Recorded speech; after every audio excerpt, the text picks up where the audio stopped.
আসসালামু আলাইকুম, সবাইকে স্বাগত জানাচ্ছি এখনকার আন্তর্জাতিক সংবাদে। প্রথমে এই সংবাদ শিরোনাম। শুরুতেই জানাবো, ইরান যুদ্ধে শেষ মার্কিন অস্ত্র ভান্ডার, স্পষ্ট হচ্ছে সামরিক দুর্বলতা।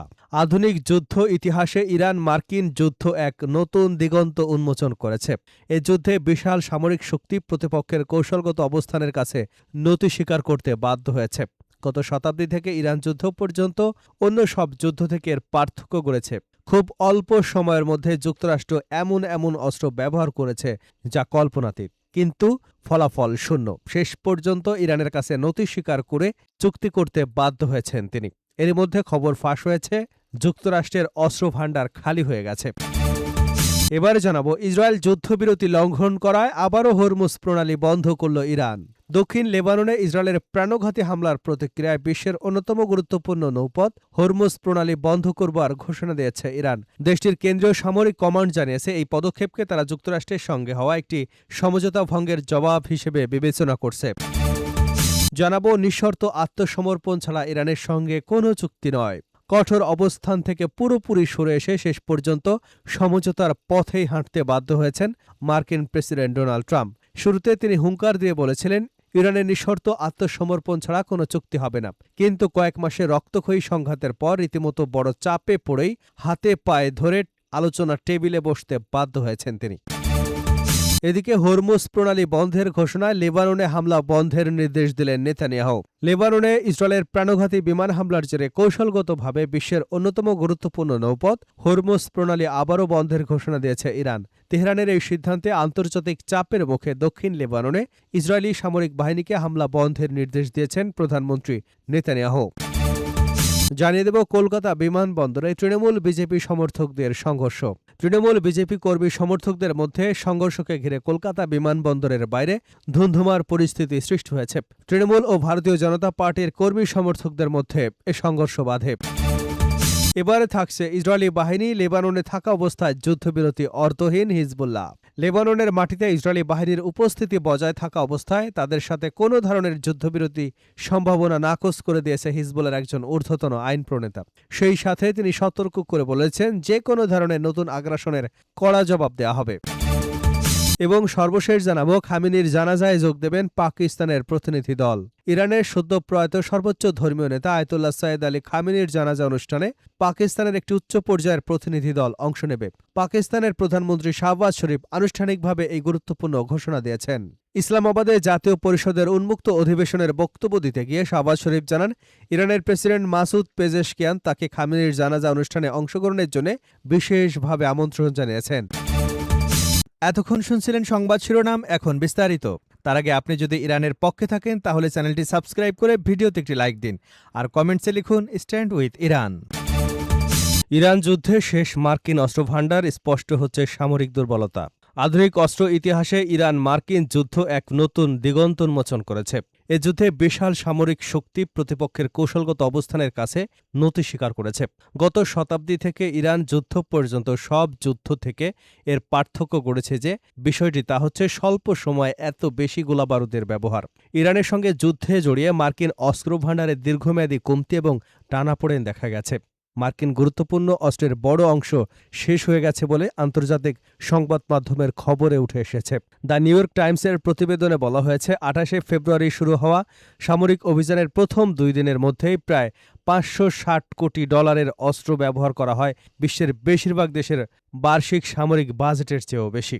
8 এপ্রিল পর্যন্ত সম্পূর্ণ 40 দিনের যুদ্ধকালীন সময়ে মার্কিন বাহিনী ইরানের 13,000-এরও বেশি লক্ষ্যবস্তুতে মিসাইল হামলা চালায়। সিএসআইএস-এর তথ্য অনুযায়ী শুধু বিমান অভিযানে প্রথম 6 দিনে খরচ হয় $1130 কোটি, যা 12তম দিনে বেড়ে $1650 কোটি পৌঁছায়। পেন্টাগনের হিসাব অনুযায়ী এ যুদ্ধে যুক্তরাষ্ট্রের $2900 কোটি খরচ হয়েছে, তবে এটি $1000 কোটি কাছাকাছি হতে পারে বলে জানিয়েছে ইরান। দ্রুত বিজয়ের প্রত্যাশায় যুক্তরাষ্ট্র সবচেয়ে আধুনিক নির্ভুল অস্ত্রভান্ডার ব্যবহার করে ফেলেছে, কিন্তু যুদ্ধ শেষে দেশটি দীর্ঘমেয়াদী চোরাবালিতে আটকে পড়েছে বলে সেখান থেকে উত্তরণের জন্য ইরানের 14 দফা শর্তের ভিত্তিতে সমঝোতার স্মারক স্বাক্ষর করেন ডোনাল্ড ট্রাম্প। এই যুদ্ধের কৌশলগত অতিরিক্ত ব্যয় সবচেয়ে স্পষ্ট বোঝা যায় AGM-15-8B JASSM-ER ক্ষেপণাস্ত্র ব্যবহারের মাধ্যমে। এটি সাধারণত ক্রুজ মিসাইল নয়, এটি একটি স্টেলথ দূরপাল্লার আকাশ থেকে নিক্ষেপণযোগ্য নির্ভুল হামলা চালানোর অস্ত্র। এর রেঞ্জ ৬০০ মাইলেরও বেশি। এটি মূলত এমন শত্রুর বিরুদ্ধে ব্যবহারের জন্য তৈরি করা হয়েছিল যার উন্নত বিমান প্রতিরক্ষা ব্যবস্থা আছে, বিশেষ করে পশ্চিম প্রশান্ত মহাসাগরে চীনের বিরুদ্ধে সম্ভাব্য যুদ্ধের জন্য। যুদ্ধ শুরুর সময় যুক্তরাষ্ট্রের কাছে প্রায় ২৩০০টি JASSM-ER মিসাইল ছিল। ব্লুমবার্গের তথ্য অনুযায়ী প্রথম সপ্তাহে ১,০০০-এরও বেশি ব্যবহার করে ফেলেছে। ইসরায়েল যুদ্ধবিরতি লঙ্ঘন করায় হরমুজ প্রণালী বন্ধ করল ইরান। দক্ষিণ লেবাননে ইসরায়েলের প্রাণঘাতী হামলার প্রতিক্রিয়ায় বিশ্বের অন্যতম গুরুত্বপূর্ণ নৌপথ হরমুজ প্রণালী বন্ধ করবার ঘোষণা দিয়েছে ইরান। দেশটির কেন্দ্রীয় সামরিক কমান্ড জানিয়েছে, এই পদক্ষেপকে তারা যুক্তরাষ্ট্রের সঙ্গে হওয়া একটি সমঝোতা ভঙ্গের জবাব হিসেবে বিবেচনা করছে। ইরানের রাষ্ট্রীয় টেলিভিশনে সম্প্রচারিত এক বিবৃতিতে খাতাম আল আনবিয়া সেন্ট্রাল হেডকোয়ার্টার জানায়, পরবর্তী নির্দেশ না দেওয়া পর্যন্ত হরমুজ প্রণালী দিয়ে জাহাজ চলাচল সম্পূর্ণ বন্ধ থাকবে। বিবৃতিতে বলা হয়, হরমুজ প্রণালী জাহাজ চলাচলের জন্য বন্ধ ঘোষণা করা হলো। শত্রুপক্ষের প্রতিশ্রুতি ভঙ্গের জবাবে এটি আমাদের প্রথম পদক্ষেপ। আগ্রাসন অব্যাহত থাকলে তাদের বাধ্যবাধকতা পালনে বাধ্য করতে আরও পদক্ষেপের পরিকল্পনাও বাস্তবায়ন করা হবে। ইরান দাবি করছে, দক্ষিণ লেবাননে ইসরায়েলের সাম্প্রতিক হামলা আঞ্চলিক স্থিতিশীলতাকে মারাত্মকভাবে ক্ষতিগ্রস্ত করেছে এবং পূর্ববর্তী সমঝোতার পরিপন্থী। তবে এ বিষয়ে যুক্তরাষ্ট্র বা ইসরায়েলের পক্ষ থেকে তাৎক্ষণিক কোনো প্রতিক্রিয়া পাওয়া যায়নি। বিশ্ব জ্বালানি সরবরাহের জন্য অত্যন্ত গুরুত্বপূর্ণ হরমুজ প্রণালী পারস্য উপসাগরকে ওমান উপসাগর এবং আরব সাগরের সঙ্গে যুক্ত করেছে।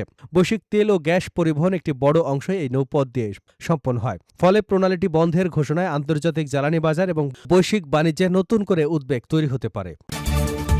নিঃশর্ত আত্মসমর্পণ ছাড়া ইরানের সঙ্গে কোনো চুক্তি নয়। কঠোর অবস্থান থেকে পুরোপুরি সরে এসে শেষ পর্যন্ত সমঝোতার পথেই হাঁটতে বাধ্য হয়েছেন মার্কিন প্রেসিডেন্ট ডোনাল্ড ট্রাম্প। শুরুতে তিনি হুঙ্কার দিয়ে বলেছিলেন, ইরানের নিঃশর্ত আত্মসমর্পণ ছাড়া কোনো চুক্তি হবে না। কিন্তু কয়েক মাসে রক্তক্ষয়ী সংঘাতের পর রীতিমতো বড় চাপে পড়েই আলোচনার টেবিলে বসেছেন তিনি। যে দাপট দিয়ে ইরানে হামলা চালিয়েছিল যুক্তরাষ্ট্র, শেষ পর্যন্ত সে দাপট কমিয়ে চুক্তিতে আসতে বাধ্য হয়েছেন মার্কিন প্রেসিডেন্ট। যুদ্ধ শেষের পথে এসে দেখা যাচ্ছে, আত্মসমর্পণ নয় বরং দুপক্ষের সমঝোতাই হয়ে উঠেছে যুদ্ধ বন্ধের মূল পথ। কোন কোন আশঙ্কায় ট্রাম্প এই চুক্তিতে যেতে বাধ্য হয়েছেন তা আলোচনা করা হলো। ডোনাল্ড ট্রাম্প সবচেয়ে বড় চাপে ছিলেন অর্থনৈতিক ঝুঁকি নিয়ে। ইরান হরমুজ প্রণালী ঘিরে তেল সরবরাহ অস্থিরতা তৈরি করায় বিশ্ববাজারে জ্বালানির দাম দ্রুত বাড়ার আশঙ্কা দেখা দেয়, যার সরাসরি প্রভাব পড়ে মার্কিন অভ্যন্তরীণ বাজারে। দ্বিতীয় চাপ আসে সামরিক খরচ এবং দীর্ঘ যুদ্ধের ঝুঁকি থেকে। ইরানের সঙ্গে সংঘাত যত বাড়ছিল ততই যুক্তরাষ্ট্রের সামরিক ব্যয় লাফিয়ে লাফিয়ে বাড়ছিল। এই যুদ্ধে যুক্তরাষ্ট্রের এ পর্যন্ত ব্যয় প্রায় $2,900 কোটি খরচ হয়ে গেছে।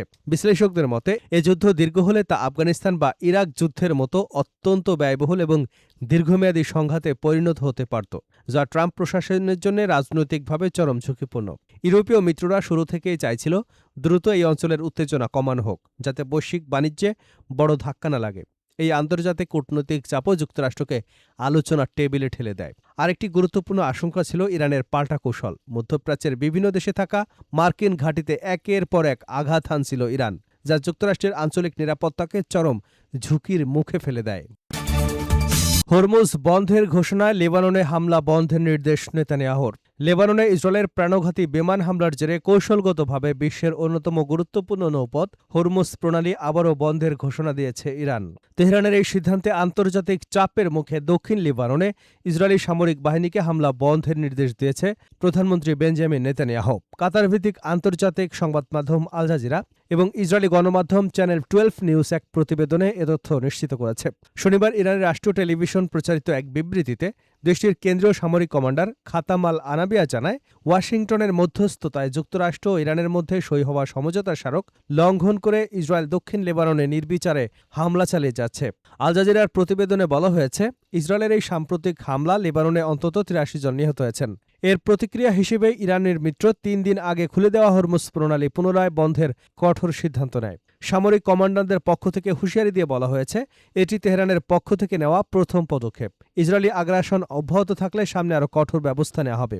আরও বলা হয়েছে, প্রধানমন্ত্রী বেনিয়ামিন নেতানিয়াহু এবং প্রতিরক্ষামন্ত্রী ইসরায়েল কাটস দক্ষিণ লেবাননে ইসরায়েলি ডিফেন্স ফোর্সকে অবিলম্বে হামলা বন্ধের নির্দেশ দিয়েছেন। তবে দখলে রাখা এলাকাগুলো থেকে সেনা প্রত্যাহারের কোনো ঘোষণা দেওয়া হয়নি।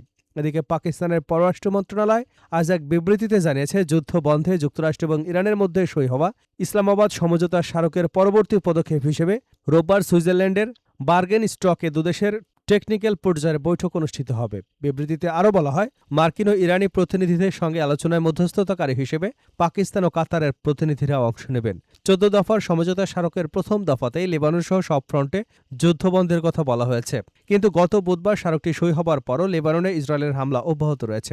এ অবস্থায় সুইজারল্যান্ডে পরিকল্পিত আলোচনা বিলম্বিত হল। বার্তা সংস্থা রয়টার্স জানিয়েছে, যুক্তরাষ্ট্রের সঙ্গে আলোচনায় অংশ নিতে উচ্চ পর্যায়ের একটি ইরানি প্রতিনিধি দল আজ সুইজারল্যান্ডের উদ্দেশ্যে রওনা হয়েছে, এমনটাই দেশটির রাষ্ট্রীয় সংবাদ মাধ্যম জানিয়েছে। একই সময় যুক্তরাষ্ট্রের ভাইস প্রেসিডেন্ট জেডি ভ্যান্সও শিগগিরই বৈঠকে যোগ দিতে রওনা হবেন বলে ইঙ্গিত পাওয়া গেছে।